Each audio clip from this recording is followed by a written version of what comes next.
انسان تو انسان رہا، جانور کو گالی دینے سے بھی منع کیا گیا۔ یہ شریعت اسلامیہ کا مزاج ہے۔ ہم لازم سمجھ لیتے ہیں مخالف کے لیے جو ہمارے دل میں آئے، جو ہماری زبان پہ آئے، ہم کہہ ڈالیں۔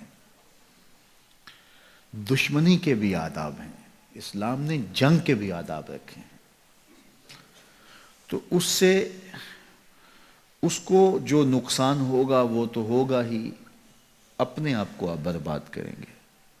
اگر کوئی شخص اپنے دشمن کو گھر میں بیٹھ کے گالی دیتا ہے تو اس کے اپنے بیٹے بے حیا ہو جائیں گے۔ میں اگر استاد ہوں اور کلاس میں بیٹھ کے اپنے مخالف شخص کے لیے غلیظ گالیاں دیتا ہوں، گندی گالیاں دیتا ہوں، تو ان کے لیے تو نفرت کے جذبات میں پیدا کرنے کی کوشش کرتا ہی کرتا ہوں، لیکن میرے حلقہ تلمس میں بھی گندگی، غلاظت، گالی گلوچ کا کلچر عام ہو جائے گا، اور پھر جو لہجہ اوروں کے لیے استعمال کرنے کا میں نے مزاج دیا ہے وہ ہم آپس میں بھی کرنے لگ جائیں گے۔ اگر یہاں بیٹھ کر کے مہذب اور شائستہ بات کرنے کا مزاج آپ کو دینا چاہوں تو آپ ایک مہذب اور شائستہ مزاج کے سانچے میں ڈھلیں گے اور پروان چڑھیں گے اور ایک صالح معاشرہ ترتیب پائے گا۔ لیکن اگر میں یہاں سے گالیاں دوں گا، وہ کسی نے کہا تھا نا کہ چوں کفر از خانہ کعبہ برخیزت کجا ماند مسلمانی، جب منبر سے گالی میں دوں گا تو پھر آپ کیوں نہیں دیں گے؟ آپ تو ثواب سمجھ کے دیں گے۔ تو کسی معاشرے کے اندر جو بے حیائی پھیلنے کے اسباب ہیں ان میں سے ایک فحش کلام ہے، گالی گلوچ ہے، سب و شتم ہے، اس سے معاشرے کے اندر بدی پھیلتی ہے اور برائی پھیلتی ہے۔ اللہ کے محبوب علیہ السلام نے فرمایا کہ مومن گالی دینے والا نہیں ہوتا۔ زبان کی شائستگی، لہجے کا حسن ہمیں اسلام نے سکھایا ہے۔ حضور بولتے تھے، منہ سے پھول جھڑتے تھے۔ تو لہجے کو میٹھا رکھو تاکہ معاشرت کے اندر بدی نہ پھیلے، معاشرے کے اندر فحش مزاج پیدا نہ ہو۔ بعض اوقات ہم سمجھتے ہیں یہ معمولی بات ہے، لیکن اس کے اثرات بڑے دور رس اور گندے ہوتے ہیں۔ آج کل وہ لطیفوں کا دور چلا ہے کہ جب سے یہ واٹس ایپ اور دیگر چیزیں آئی ہیں تو جو جس کے پاس آتا ہے اس کو آگے بڑھا دیتا ہے، اور گروپ کے اندر بیٹی بھی ہوتی ہے، گروپ کے اندر بیٹے بھی ہوتے ہیں، اس گروپ کے اندر اس کے دوست بھی ہوتے ہیں، بعض اوقات بزرگ بھی ہوتے ہیں۔ تو ہر چیز ہر ایک کو بھیجنے والی نہیں ہوتی ہے۔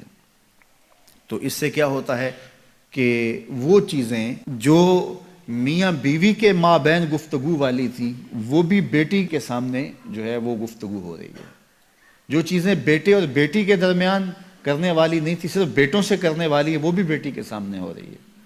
ماں اور بیٹی کی جو کرنے والی باتیں تھی وہ بھی بیٹوں کے سامنے ہو رہی ہیں۔ تو معاشرہ جو ہے وہ حیا کے جوہر سے خالی ہو گیا ہے۔ گالی تو دور کی بات ہے، جب لفظ برہنہ ہوتے ہیں تو اس سے معاشرے کے اندر گندگی پھیلتی ہے۔ کسی زمانے میں جب کوئی ایسا ماجرا ہوتا تو اخبار میں خبر چھپتی تھی کہ فلاں جگہ پر ایک مرد اور ایک خاتون یا ایک لڑکا اور ایک لڑکی قابل اعتراض حالت میں پائے گئے، بس اتنی خبر ہوتی تھی، قابل اعتراض حالت میں پائے گئے۔ تو بس یہ لفظ ہی کافی تھا اس مفہوم کو بیان کرنے کے لیے، اور آج میڈیا کیمرہ لے کے وہاں گھسا ہوا ہوتا ہے اور مناظر دکھا رہا ہوتا ہے۔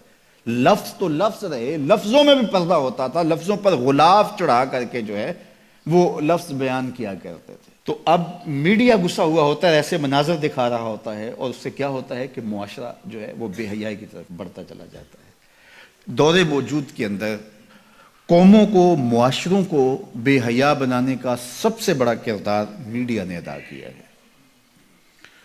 الیکٹرانک میڈیا سے پھر آگے سوشل میڈیا نے اس کردار کو مزید زیادہ ادا کیا، اور اس کا نتیجہ کیا ہوا کہ وہ حیا کا جوہر جو مومن کی زندگی کا اجالا تھا، جو مومن کی زندگی کا نور تھا، آج وہ حیا باقی نہیں رہا۔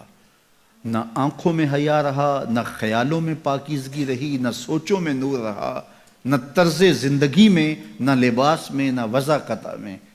تو یہ حیا کا نقصان ہو جانا کوئی چھوٹا نقصان نہیں، چونکہ میرے حضور نے ارشاد فرمایا حیا اور ایمان جڑے ہوئے ہیں، جب حیا جاتا ہے تو ایمان بھی جاتا ہے۔ اب اس حدیث کی سمجھ آئی کہ میرے حضور نے فرمایا ایک وقت آئے گا اسلام کا صرف نام رہ جائے گا، قرآن کے صرف حرف رہ جائیں گے۔ اپنی اولادوں کو، اپنی نسلوں کو، اپنے آپ کو حیا کے دائرے میں رکھو، یہ بہت بڑی دولت ہے، یہ بہت بڑا سرمایہ ہے۔ اگر یہ لٹ گیا تو پھر کچھ بھی باقی نہ رہا۔